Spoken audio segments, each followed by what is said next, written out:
Hi, movie recap zones here. Today, I am going to explain a Chinese action film called Iron Protector. Spoilers ahead, watch out, and take care.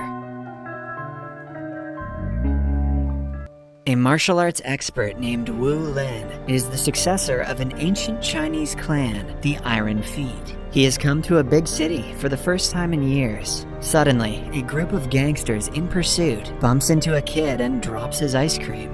To help him, Wu-Lin goes looking for the men and meets them in an alleyway. They have found the person they were chasing and are about to kill him. With the excuse of getting the ice cream money back, Wu-Lin stalls them for a while. But when they start getting aggressive, he doesn't hold back. He takes on a dozen gangsters on his own, showcasing great kung fu skills. By the end of the fight, he is the only one standing. The man whose life he saved is a wealthy businessman named Jia Shan. He offers him money, but Wu-Lin refuses to accept it. He then goes back to the child and gives him another cone of ice cream. Suddenly, many cars surround him from all sides. The leader of the opposite group comes out and hugs Wu-Lin, revealing that the two are good friends. He is a kung fu master and the owner of a security firm, Jiang Li. Wu-Lin and Jiang Li used to be disciples of the same master. They grew up and trained together before Jiang Li moved to the city to better his life. He has earned a lot of money and fame over the years, but has forgotten his master's principles along the way. As they talk, we find out that Jiang Li didn't leave the village on his own.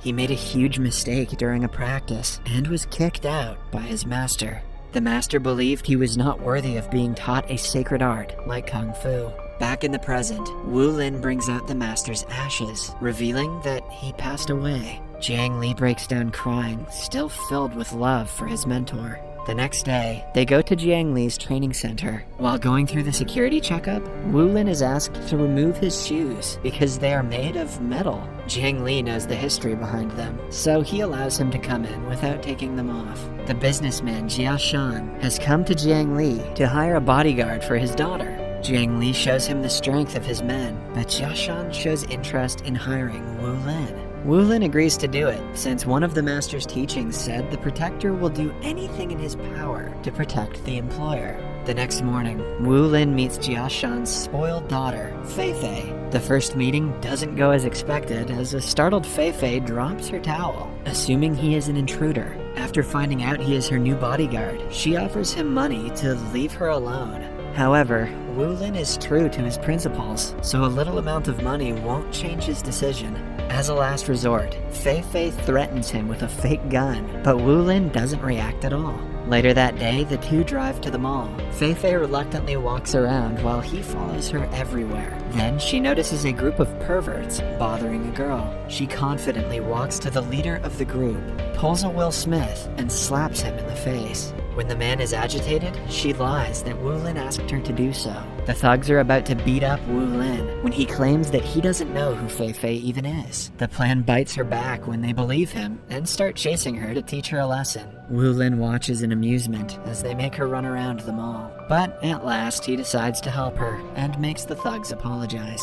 At night, Wu-Lin dreams of his father throwing him off of a cliff. It turns out he has had the same experience in real life as well. When he was only 7 years old, his corrupt businessman father tried to kill him. The reason is still unknown to Wu-Lin, but he remembers his father said, "Success requires sacrifice," before throwing him off of a cliff. Then, we are introduced to a gangster named Mr. Fu. He used to be Jia Shan's employer, but is now actively trying to kill him. Jia Shan has information about every criminal activity Fu has ever been a part of. Hence, the gangster wants him dead as soon as possible. A trusted fortune teller claims that Fu's end is near. Although the man has been working for Fu for several decades, he shoots him dead because of the outrageous assumption. The next day, Wu-Lin and Fei-Fei go to a fancy restaurant. Fei-Fei enjoys the meal, while Wu-Lin stands by her and keeps watch on everyone. Suddenly, he holds a waitress down, claiming that she is trying to harm Fei-Fei. An angered Fei-Fei rushes to the bathroom, but Wu-Lin barges in and forcefully brings her outside.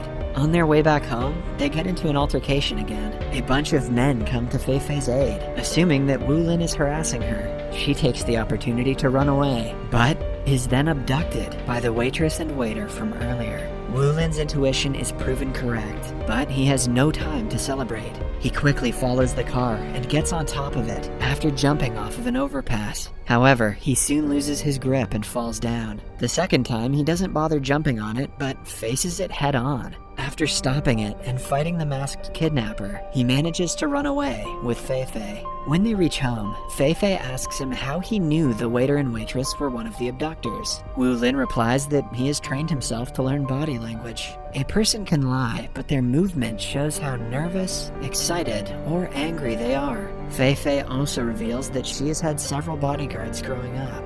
She never had privacy and the freedom to do things as she liked. Hence, she started to hate all the bodyguards in general. In the end, she adds that Wu-Lin is not as bad as the other ones. Before going to bed, Fei-Fei looks at her family photo and cries over her late mother's memory. Somewhere else, the gangster Fu sends his right-hand man to Jiang Li. The man wants Jiang Li to help them kill Jia Shan. Although Jiang Li is skeptical, he agrees to help them. It turns out that when he first came to the city, Mr. Fu gave him a meal and helped him start the business. In turn, the gangster uses the trained bodyguards for his own good, but Jiang Li feels too indebted to retaliate. The next day, Jiang Li and Wu-Lin meet at a construction site. Jiang Li boasts about his knowledge of the real world that Wu-Lin has no idea about. He thinks he is better than Wu-Lin because he has connections, with whom he maintains good relationships. On being asked to stop protecting Fei-Fei, Wu-Lin refuses. For the first time in their lives, the brothers stand against each other. Jiang Li reveals that he is still bitter that Wu-Lin got the special boots and not him.